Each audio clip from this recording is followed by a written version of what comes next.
Hi, my name is Lisa Miliken, and I am an academically gifted teacher in Wake County Public Schools. I work at an elementary school and work primarily with 3rd through 5th graders. The lesson that I'm going to share with you today is one that I do with my 5th graders, and it deals with data visualization.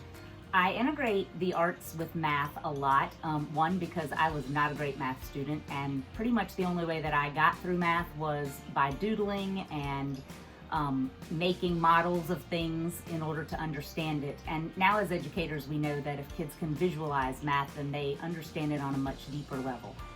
Plus, for a lot of my kids, art is just a great hook to get them interested in what we're going to be doing. So I start this lesson in the beginning of the year, and we are looking at tracking the sunrise and the sunset times over the course of a year. And then relating that at the end when we get to be able to look at the data that we've collected, relating that to the Earth's axis, the tilt of its axis, and its orbit, and why those sunrise and sunset times change over the course of time. So this lesson is at the very beginning of the year. I get my students started with tracking data. They do this on paper initially.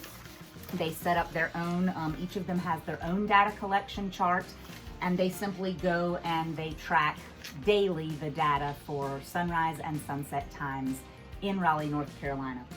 It's important to make sure that your kids know that you want them to track the data for Raleigh specifically, because if they just go and Google sunrise, sunset, they could be looking at another country, which is going to give them very skewed data. So make sure that they know they're searching for the sunrise, sunset data specifically for Raleigh. At the end of this project, the kids end up with 12 panels. They do each month weaving. And on their weaving, this is December of 2019, the warp of the loom ends up being the days of the month. So there are 31 days going across here. The weave, the weft, ends up being the time. So there's 24 hours from here to here, and the weaving runs from midnight through noon and down back to midnight again.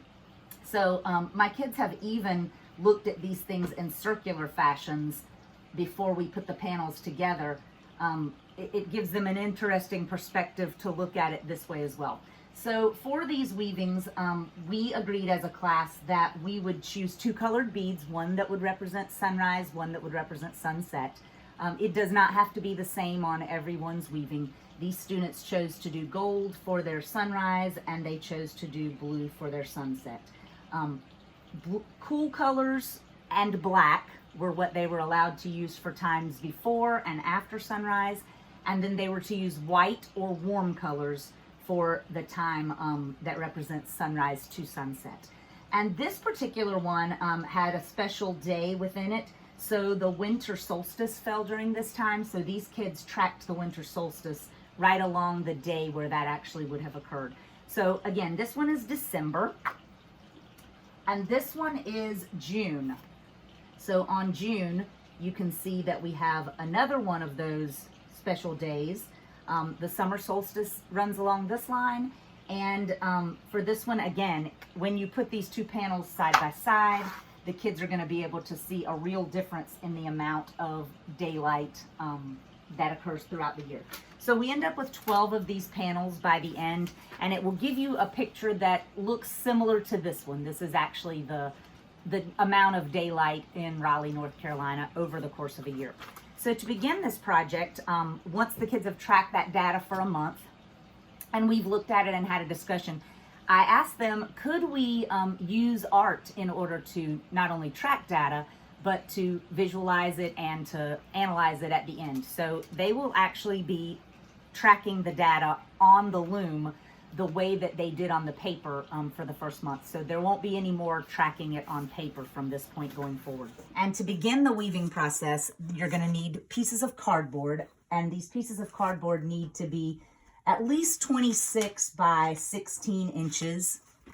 And you'll need 12 of these unless you're going to reuse your looms. Going across, they're going to mark their loom. The days we marked in centimeters, and so of course you need at least 31 centimeters going across for the larger months, And then this represents 24 hours, and that's going to be marked in inches going down.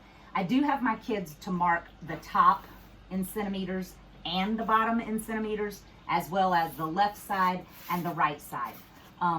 It helps them to draw lines in case they're having trouble keeping their data points straight.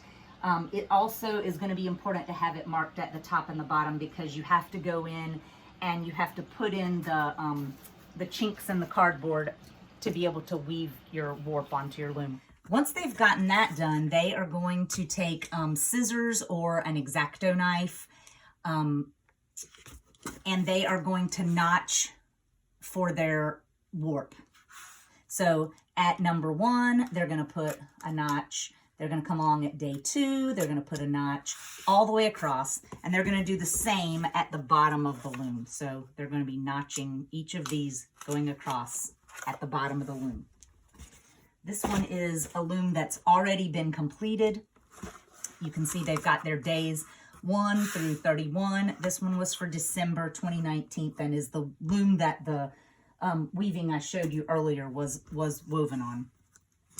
When the loom is ready, you are ready to actually warp the loom. And in order to warp the loom, you're going to need cotton string. You don't want to use yarn for this because you don't want it to be stretchy at all. It needs to be something that does not stretch. So you want to take your cotton thread, and you're going to leave about 6 inches, and you're going to notch that first part into your loom. Okay.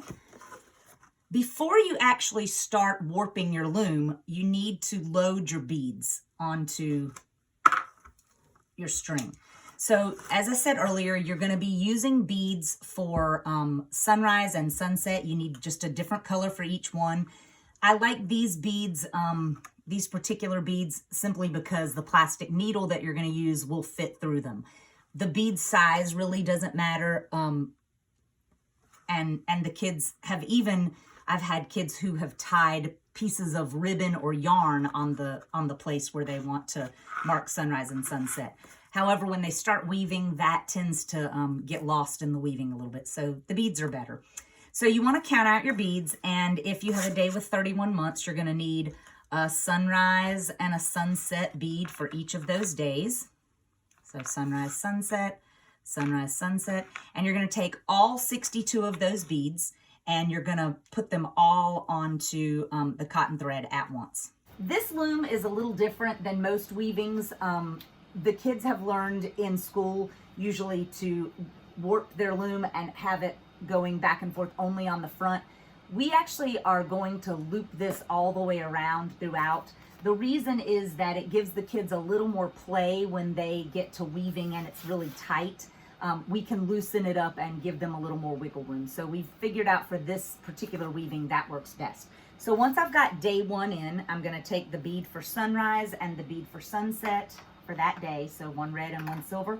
I'm going to strike that onto the loom, and I'm going to notch down in day 1 at the bottom. Then I'm going to come all the way around behind and back over into day 2. Then you're going to slide the bead for sunrise and sunset up, and then you're going to notch day 2 in at the bottom. You're going to continue doing this all the way across for all of the days of the month. So you've got your beads on, and you're just going to keep notching. Once you've gotten this process done, the kids are ready to actually start the weaving and to start tracking the data, because from this point on, they're going to be tracking the data on their loom as opposed to keeping it on paper. The way that they're going to track that data is just by sliding these beads along the scale that they've created. So for day 1, they're going to look up the sunrise time, and if that happened at 6:31 a.m., they're going to slide that red bead up to where 6:31 a.m. would be on their loom, and they're going to take a straight pin, and they're going to pin that bead into place. I also have my kids to write the time on there, because if the pins come out or they lose track, it's easier not to have to go look the data up again. So I would just have them to place the pin and also to write the time. Once they've completed the board, you have a choice here of letting the kids use craft glue, Elmer's is not going to work here. You need something pretty tacky. So putting the craft glue on, the kids can do that part. Your only problem there is it takes a while to dry, and I've also run into kids actually gluing down their warp strings. So usually what I do is then come along with a glue gun, and I just glue the beads into place for the kids. Glue them directly onto your board. They pop off really easily at the end when it's time. So when they've gotten this part done, they are ready to start weaving. And the kids have learned weaving in school in 4th grade by now, so they know the basic process of weaving. I really make this pretty much a lesson in creativity and in taking risks and chances. While I do expect that they know the technicalities of the weaving and the basic weaving of in, out, I ask them to take chances and try out things. What would happen if you skipped 2? And what would happen if you skipped 2 and then went under 1 and then skipped 3 more and went under? So they come up with these patterns and they try them, and some of them work out great and they end up with some interesting designs. And then some of them they learn, oh, this one's not going to hold together, or I'm not going to try this one again, and they simply remove it and start over. I also am flexible with what they weave with. Most of them will start out with the in out by weaving with yarn. Yarn's great. One thing that they do learn pretty quickly is that the thicker the yarn, the less time this weaving is going to take them. So using teeny tiny yarn for the whole project would take a good amount of time. So we have some thick yarn available. I have kids who bring in scraps of ribbon. They use material. We've cut t-shirts into our own yarn before. We've had kids bring in scraps of material, anything that they want to try to weave. So in this particular weaving, you can see these kids got a little more creative with their materials. Again, they've got their beads for sunrise, their beads for sunset. They've got some basic weaving going on here, but they've also tried some interesting patterns. They've tried some looping techniques. They've used ribbon for some of theirs. But again, I have had kids put paper in. So really letting them be creative here is better, because you end up with a much more interesting project in the end. As a matter of fact, this year I even had several girls who had learned to knit, and so they actually knit a panel at home, and then they brought that panel in and they wove that into their loom, into their weaving as well. Once the kids have woven the entire thing, to remove it from the loom, you're first going to pop the beads from the front. Just bending them will pop them right off.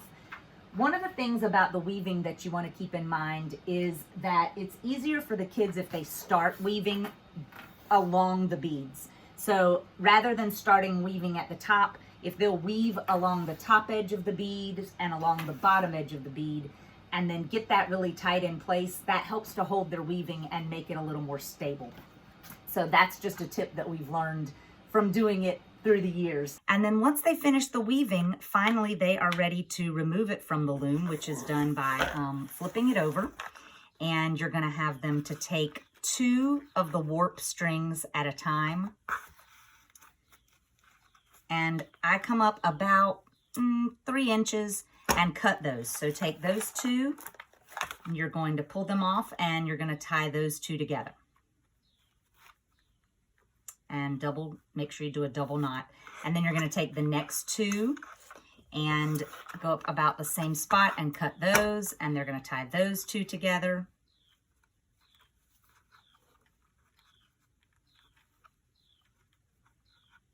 And you're just going to repeat that process all the way across the bottom and the top.